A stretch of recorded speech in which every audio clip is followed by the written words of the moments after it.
उत्तराखंड अधीनस्थ सेवा चयन आयोग UKSSC की स्नातक स्तरीय परीक्षा एक बार फिर विवादों में घिर गई है। जैसे इस परीक्षा का पेपर लीक होने का मामला सामने आया, उसके बाद से ही राज्य भर में हड़कंप मच गया।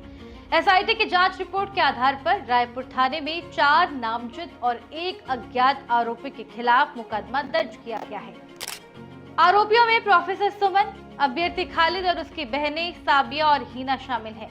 जबकि एक आरोपी अज्ञात है और इस घटना के बाद से ही बेरोजगार युवा लगातार विरोध प्रदर्शन कर रहे हैं। पेपर जो लीक हुआ है उसको रद्द करा जाए और हमारे द्वारा एक ही मांग है कि पेपर को दोबारा से करा जाए। पेपर की पूरी गोपनीयता भंग हो चुकी है।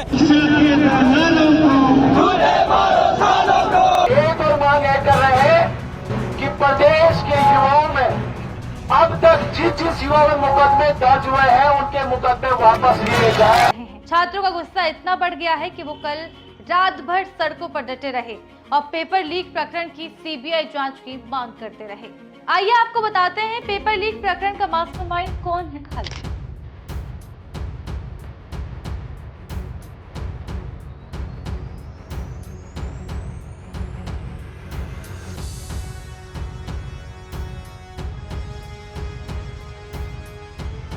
खालिद मोहम्मद जलक्सर के सुल्तानपुर का रहने वाला है। खालिद साधारण परिवार से ताल्लुक रखता है। उसकी 5 बहनें और 1 भाई है, जिसमें भाई मानसिक रूप से बीमार है और वो परिवार से अलग रहता है। 7 बहनों में से केवल एक ने ही स्नातक तक की पढ़ाई की है। करीब 3 साल पहले खालिद को देहरादून में संविदा पर जूनियर इंजीनियर के पद पर तैनात किया गया था, लेकिन कुछ वक्त बाद ही उसे सेवा से हटा दिया गया।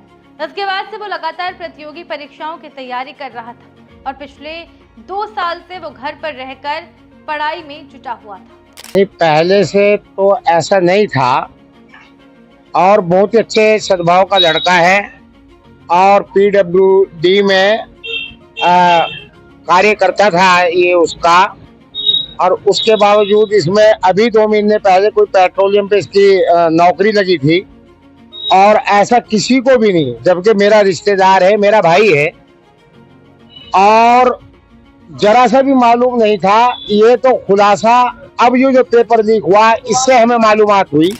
पेपर लीक के दिन खालिद ने परीक्षा दी और जब सोशल मीडिया पर पेपर की फोटो सामने आई तो वो घबराकर घर से फरार हो गया और शाम करीब 5:30 बजे उसने अपना फोन स्विच ऑफ कर दिया, जिसकी अंतिम लोकेशन रुड़की में मिली। उसके बाद से लगातार पुलिस उसकी तलाश कर रही है।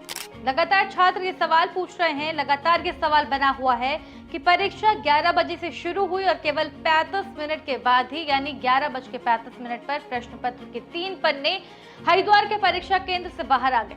खालिद ने ये पन्ने अपने मोबाइल से प्रोफेसर सुमन को WhatsApp पर भेजे, जिसमें कुल 12 प्रश्न थे।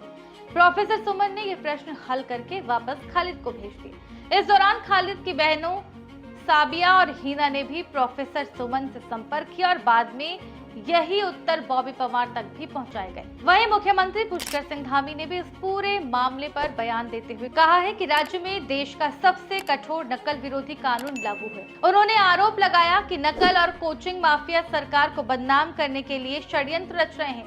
धामी ने दावा किया है कि 2021 में जब उन्होंने पद संभाला था तब 22,000 पद खाली थे और अब तक 25,000 से अधिक युवाओं को नौकरी दी जा चुकी है। वहीं हरिद्वार से सांसद त्रिवेंद्र सिंह रावत ने इस पूरे घटना पर सवाल उठाए।